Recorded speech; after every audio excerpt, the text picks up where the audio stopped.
Hello, I'm back. So, for today's video, pag-uusapan ulit natin itong isa sa mga legit na utangan platform na si Maya Advance Loan kasi sobrang natuwa ako sa kanya today. Pinataas niya yung credit limit ko at masasabi ko na ito yung pinakamataas na credit limit na inoffer niya sa akin. Actually, pang 6 na loan ko na yata sa kanya kasi nag-start ako na umutang sa kanya last year, December 2024. So, nag-start ako December, tapos tumaas ng January, tumaas ulit ng February, tumaas ng March, tumaas ulit ng April. Pero sa pang May, hindi siya tumaas. Then, sa pang June ko dapat, which is, meron pa dapat akong 14 days bago yung due date ko sa kanya. Nagulat na lang ako na biglang tumaas yung credit limit ko after kong mag-early payment sa kanya. So, bakit ako nag-early payment? Required ba talaga mag-early payment dito kay Maya Advance Loan? Well, sasagutin ko yan dito sa ating topic ngayon. Kaya naman kung interesado ka, keep on watching.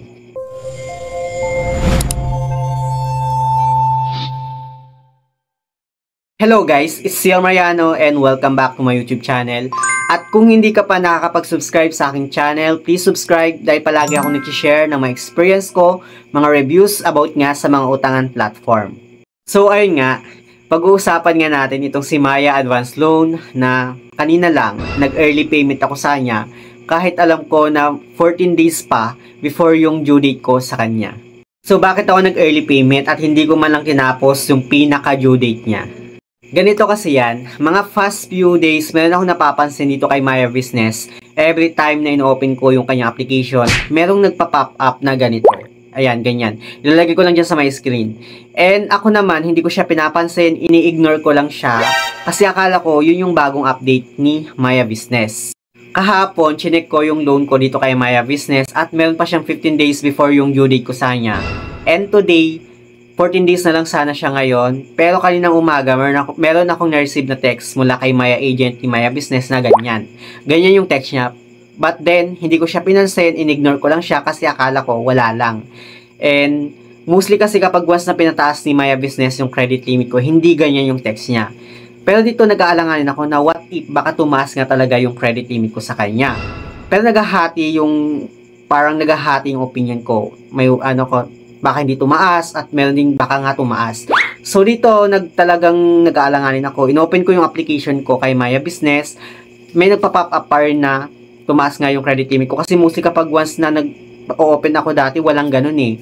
So pagka-open ko dito sabi ko what if try ko lang bayaran yung current na loan ko sa kanya kahit 14 days pa before yung due date ko sa kanya. Pero kanina sobrang nag-aalanganin talaga ako na bayaran siya ng maaga kasi baka hindi tumaas yung credit limit ko. Eh di sayang yung 14 days na dapat na enjoy ko pa yung loan ko sa kanya. But then, meron talaga sa side ng isip ko na, what if try mo lang bayaran? Try lang natin. Kung tataas man yung credit limit ko o hindi, at least sinubukan ko. At sinubukan ko nga siya para sa inyo para malaman. Kahit wala akong receive na text mula kay Maya Agent na pinataas niya yung credit limit ko. And dito nga binayaran ko na yung 4,777 na loan ko sa kanya. Then, nag-in process na siya. Siguro mga 2 minutes lang or wala pang 2 minutes, naka-receive na ako ng text kay my agent na pwede na ulit ako mag-reapply. So, inopen ko ulit yung application, then clinic ko yung loan at dito may apply again na nga siya. Clinic ko yung apply again. Merong data privacy notice na kailangan nating basahin. Then, scroll down. And dito, sabi niya dito, yung loan term nga niya is 90 days. Pero mostly, ang ino-offer lang talaga sa akin ni Maya Advance Loan is 30 days lang talaga. Yung minimum amount na pwede nating mahiram is 500. Yung maximum amount naman is 350,000 pesos. Ganun kalaki yung pinapautang nitong si Maya Advance Loan. And dito nga, click lang natin yung apply now.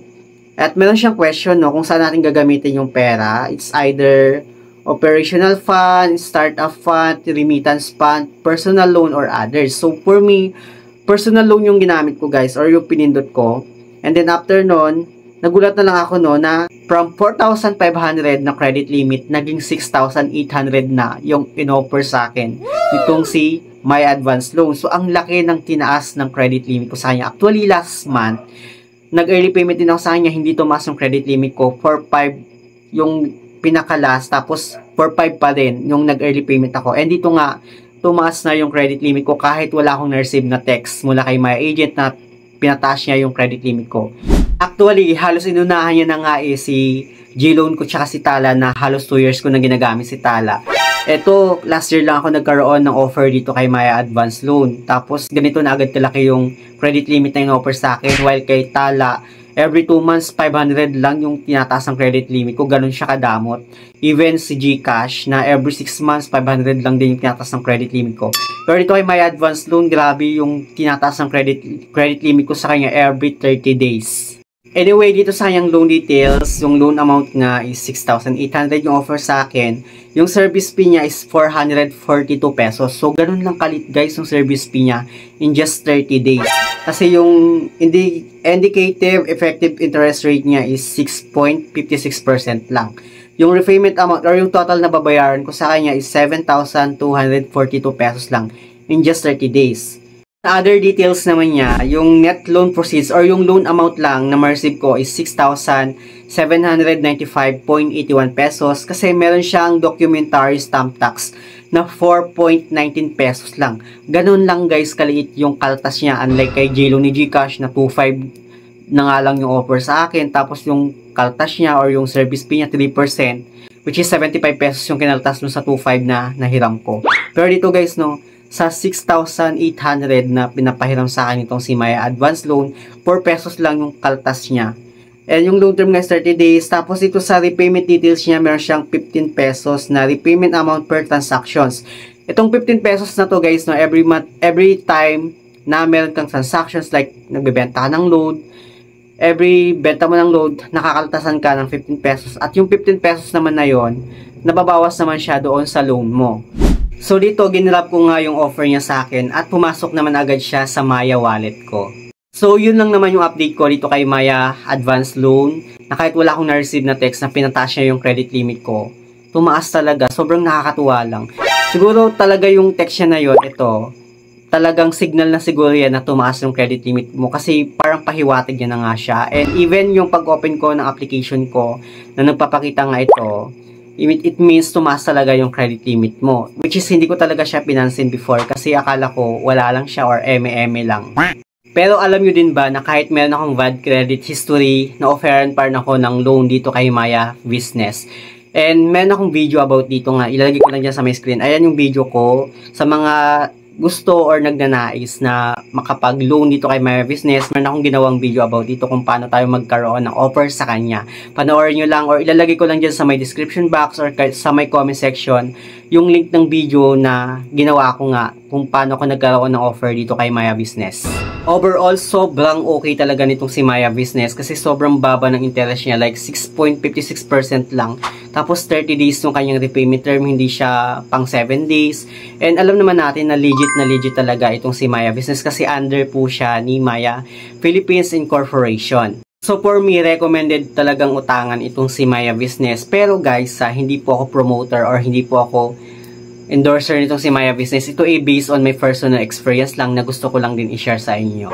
So yun lang naman guys, yung update ko dito kay Maya Business. At sa mga merong loan dito kay Maya Business, comment down below and share your experience about dito sa loan app na to. So yun lang naman, sa mga hindi pa pala nakakapag-subscribe sa aking YouTube channel, please don't forget to like, share, subscribe. Click the notification bell para lagi kang updated sa aking mga susunod na video. Thank you guys, thank you for watching and see you on my next video. Bye!